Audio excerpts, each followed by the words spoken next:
Hello students, welcome to class 11. This is Gurneet and I will be taking your English classes online.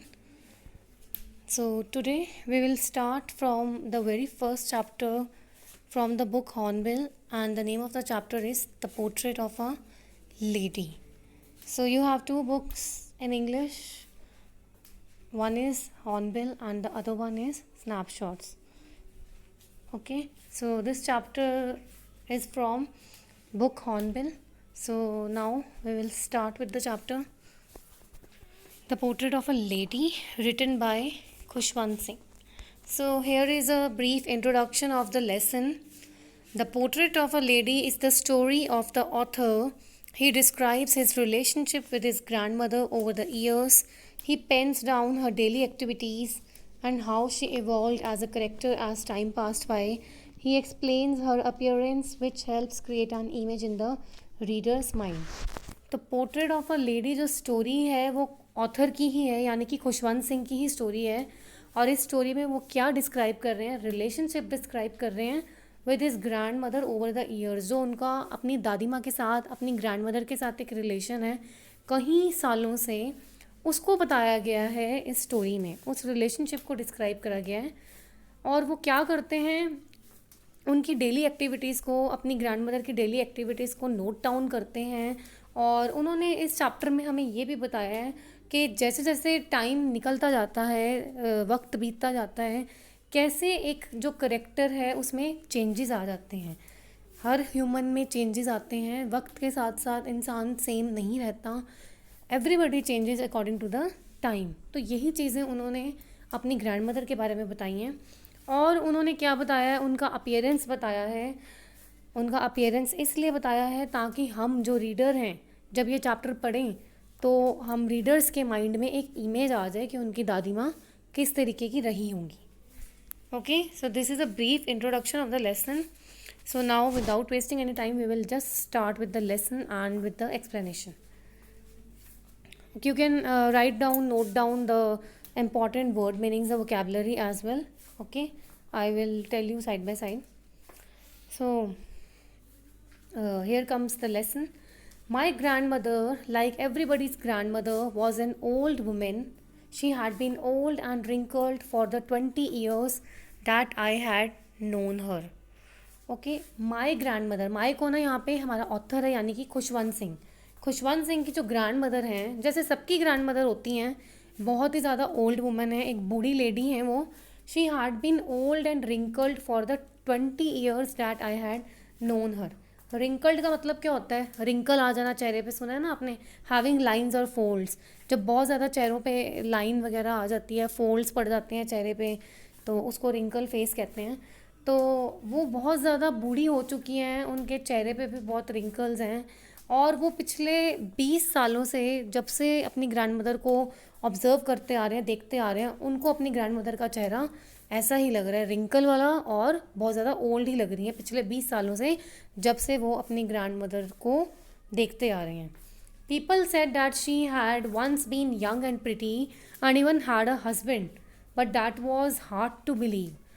अब वो हमें ये बता रहे हैं खुशवंत सिंह, कि लोग तो ये भी कहते हैं कि वो कभी अपने टाइम में बहुत ज़्यादा यंग और बहुत ज़्यादा प्रिटी हुआ करती थी, और इनके पास एक हस्बैंड भी था.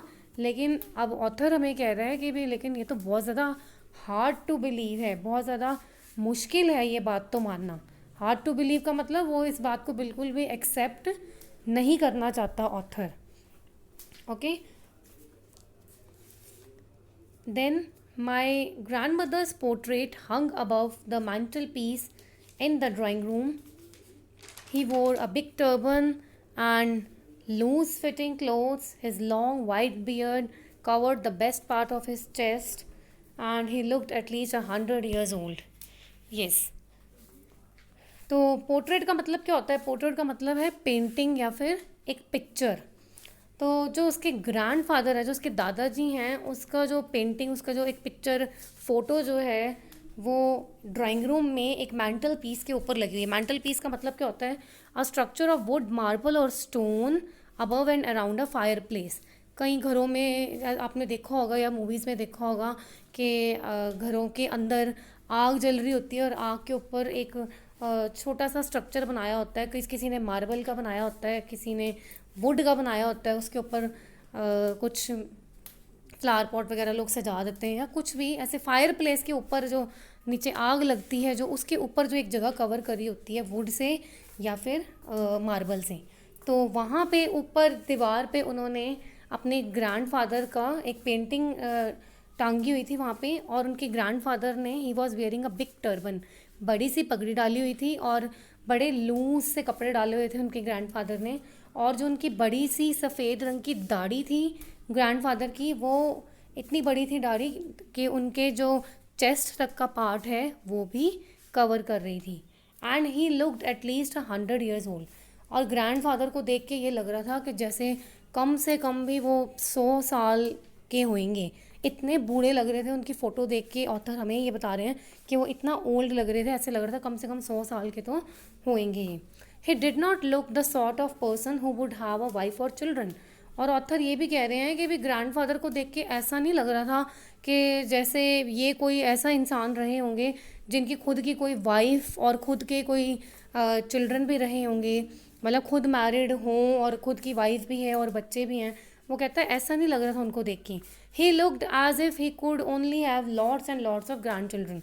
ऑथर कह रहा है उनको देख के तो ऐसा लग रहा था, इतने बूढ़े लग रहे थे वो उस फोटो में भी, 100 साल के, उनको देख के ऐसा लग रहा था कि बस इनके तो ग्रैंड चिल्ड्रन ही हो सकते हैं, इनके तो पोते ही हो सकते हैं या पोती ही हो सकती है, मतलब इनके खुद के कोई बच्चे नहीं हो सकते, इतने बुजुर्ग लग रहे थे वो।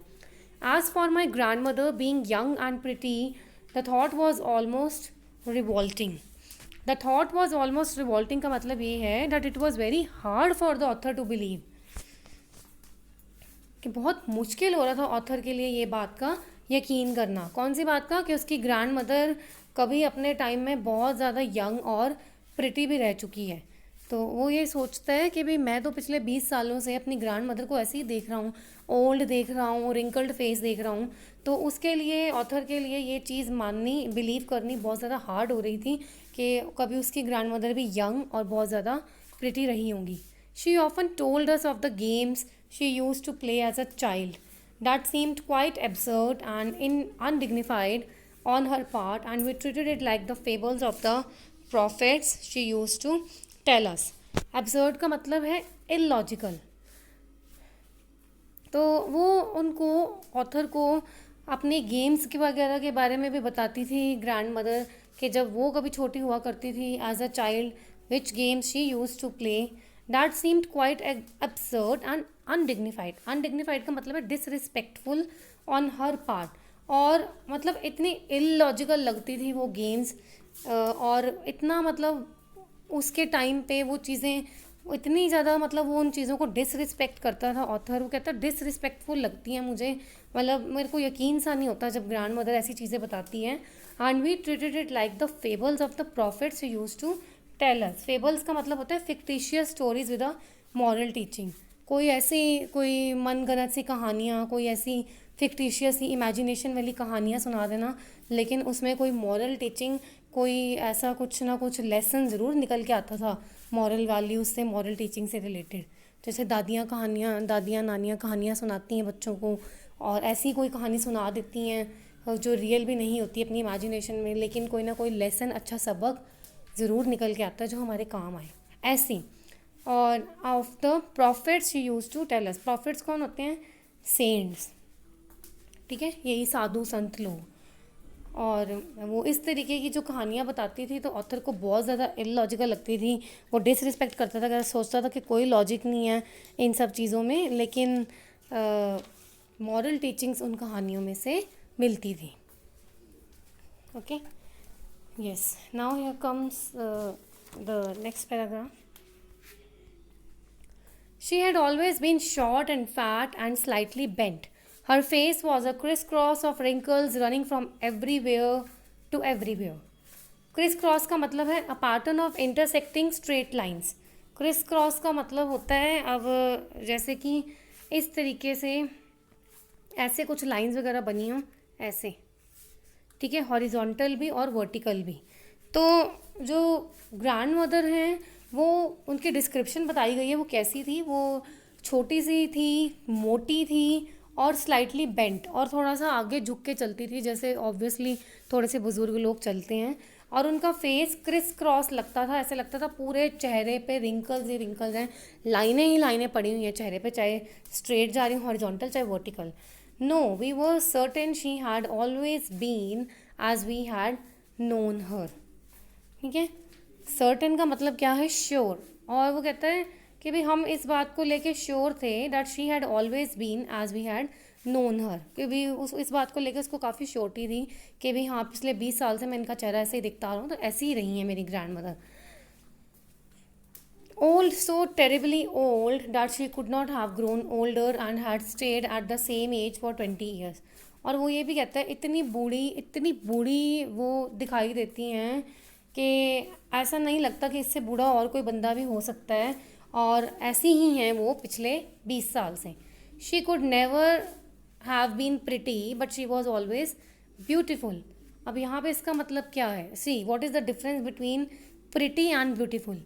वो कहता है कि भी वो कभी भी प्रिटी नहीं रही। प्रिटी वो यहाँ पे उनकी अपीयरेंस को देख के कह रहा है, उनकी फिजिकल अपीयरेंस को देख के कह रहा है कि वो कभी भी खूबसूरत नहीं रही, but she was always beautiful. Beautiful का मतलब यहाँ पे क्या है, उनकी इंटरनल ब्यूटी, लेकिन वो दिल से बहुत ब्यूटीफुल रही हैं, बहुत खूबसूरत रही हैं। She hobbled about the house in spotless white with one hand resting on her waist to balance her stoop and the other telling the beads of her rosary. हॉबल्ड का मतलब क्या होता है, वॉकड इन एन ऑकवर्ड वे, बड़े अजीब से तरीके से चलना। स्पॉटलेस वाइट का मतलब क्या है, शी वोर क्लीन वाइट कलर्ड ड्रेसेस, साफ सुथरे वाइट कलर की ड्रेस डालती थी वो, साड़ी डालती थी। और स्टूप का मतलब क्या है, बेंड वेंस बॉडी फॉरवर्ड, तो झुक के चलना आगे की तरफ। तो वो कह रहे हैं कि वो पूरे घर में बड़े अजीब से तरीके से, ऑकवर्ड से तरीके से चलती थी। और क्या डालती थी वो, वाइट कलर की हमेशा ड्रेस डालती थी, साड़ी डालती थी, because she was a window lady थी वो, तो इस करके वाइट ही डालती थी। और एक हाथ उनका अपनी कमर पे होता था, वेस्ट पे होता था, जैसे बुजुर्ग लोग चलते हैं, और उनकी जो बॉडी है वो आगे की तरफ बेंड रहती थी। And the other telling the beads of her rosary. Rosary क्या होता है, a string of beads for keeping count of number of chants made of a religious prayer. वो आपने देखा होगा जो बुज़ुर्ग लोग होते हैं वो माला जपते हैं, एक माला होती है मोतियों की, वो जैसे जैसे एक कुछ वो मंत्र वगैरह बोलते जाएंगे या एक लाइन बोलते जाते हैं तो एक मोती आगे करते जाते हैं वो, so that is known as rosary, उसको रोजरी कहते हैं। और वो क्या करती थी उसके बाद, वो रोजरी माला वगैरह जपती थी। Her silver locks were scattered untidily over her pale puckered face and her lips constantly moved in inaudible prayer.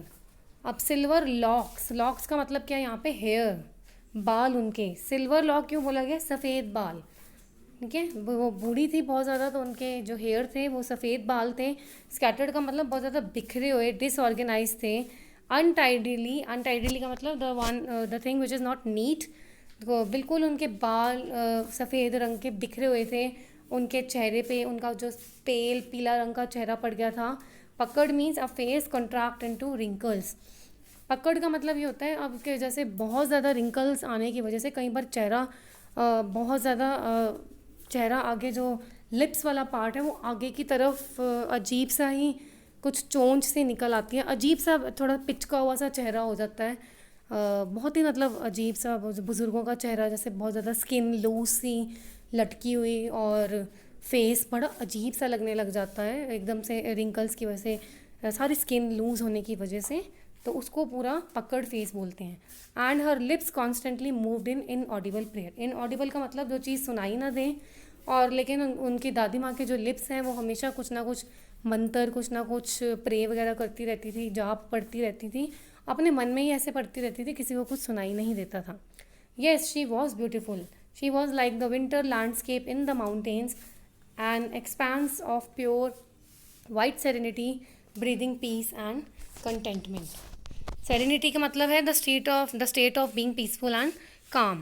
Expanse of pure white serenity का मतलब है refers to the calm, relaxed and peaceful character of the author's grandmother. और contentment का मतलब है state of happiness and satisfaction. अब यहाँ पे ऑथर कह रहा है कि हाँ वो ब्यूटीफुल थी, क्यों, क्योंकि वो उसने उसको किससे कंपेयर करा है, winter landscape in the mountain.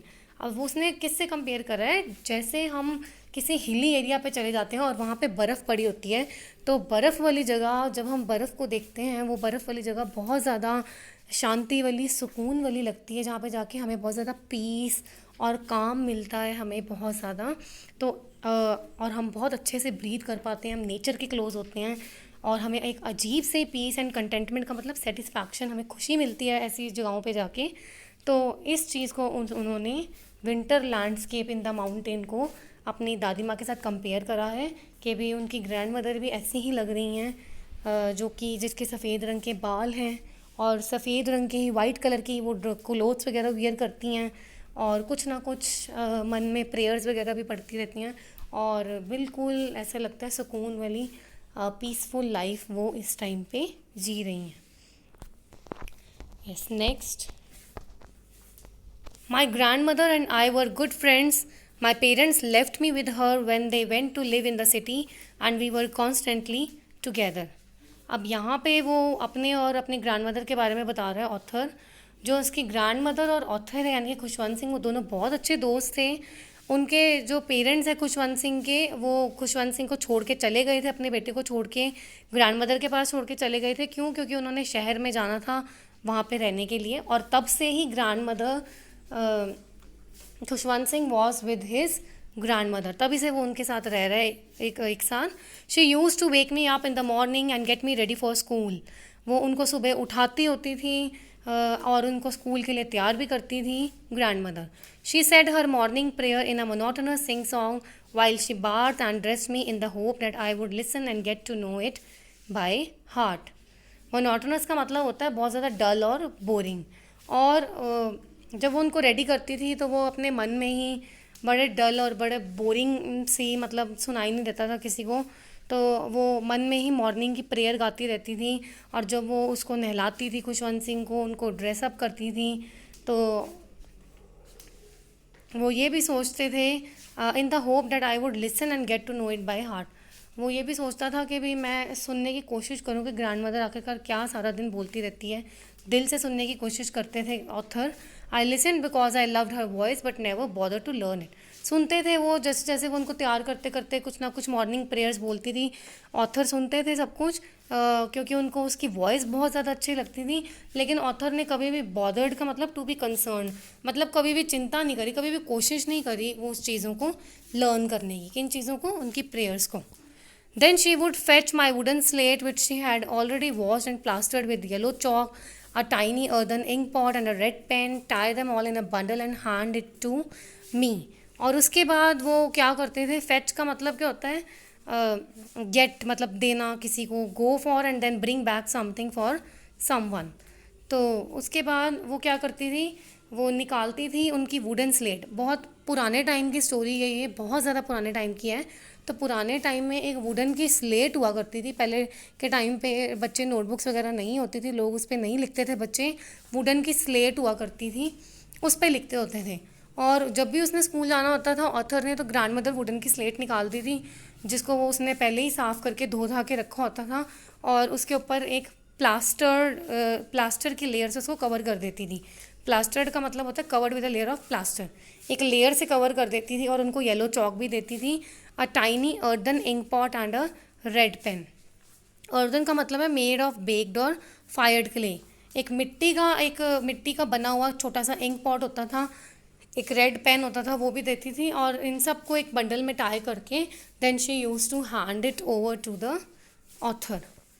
After breakfast of a thick stale chapati with a little butter and sugar spread on it, we went to school. She carried several stale chapatis with her for the village dogs.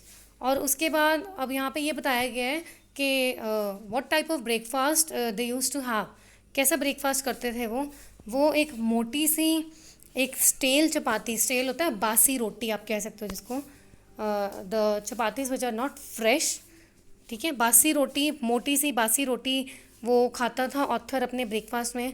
और वो उसके ऊपर थोड़ा सा मक्खन और चीनी, sugar वगैरह लगा के देती थी ऑथर को, और उसके बाद वो दोनों स्कूल जाते थे। और कुछ बासी रोटियां, वो कुछ बासी चपातीज़ वो ले जाती थी ग्रैंड मदर। किसके लिए ले जाती थी कि जो गली में, वहाँ गाँव में जो गली में कुत्ते होते थे, डॉग्स होते थे, उनके लिए, उनको भी देती थी।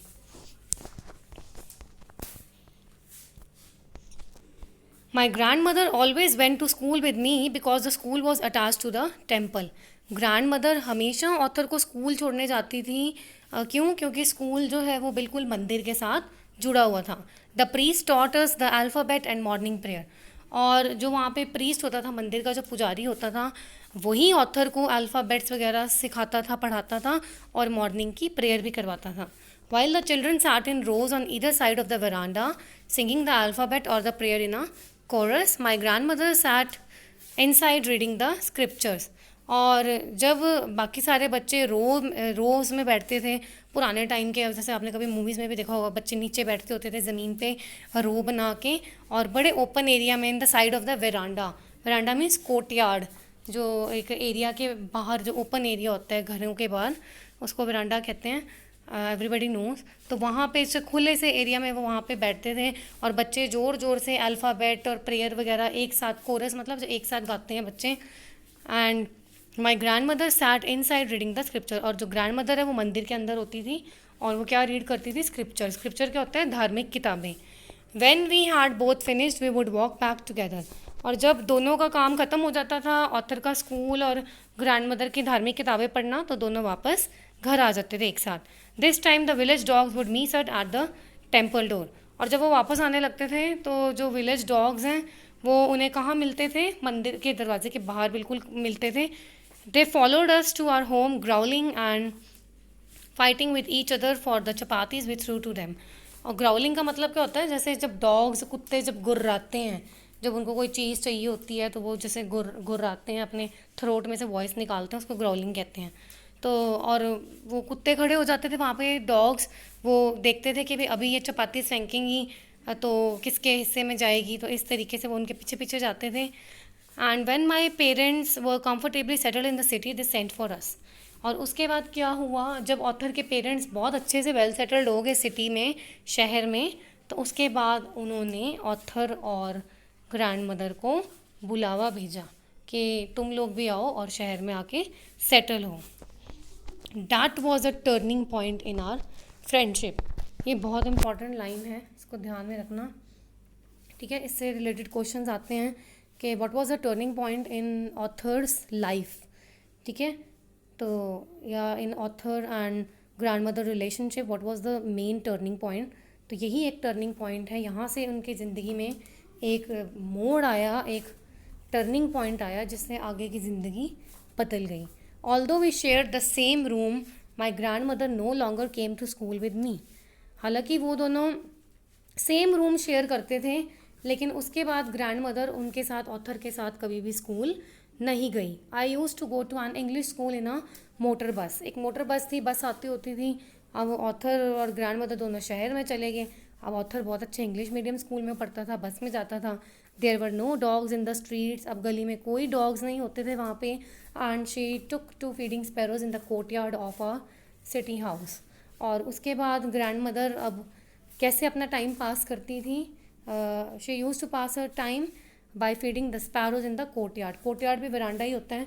शहर में जो उनका घर था, उनके घर के बाहर जो कोई छोटा सा वेड़ा था, जो वरांडा था, वहाँ पे फिर वो स्पैरोज़ को फीड करती थी। पहले किसे करती होती थी? स्ट्रीट्स में जाके, गलियों में जाके विलेज के डॉग्स को। अब कोई डॉग्स नहीं थे, कुछ नहीं था, ना वो उनको छोड़ने जाती थी ऑथर को। वो मोटर बस में किसी इंग्लिश स्कूल में जाता था, तो अब वो किसे फीड करती थी? स्पैरोज़ को। तो ये भी बहुत इंपॉर्टेंट लाइन है। सो आई थिंक आज के लिए इतना बहुत है। Just read this chapter by your own also. Self reading ही है। कुछ नहीं समझ आया, do contact me and ask me and clarify your doubts. Okay, thank you so much.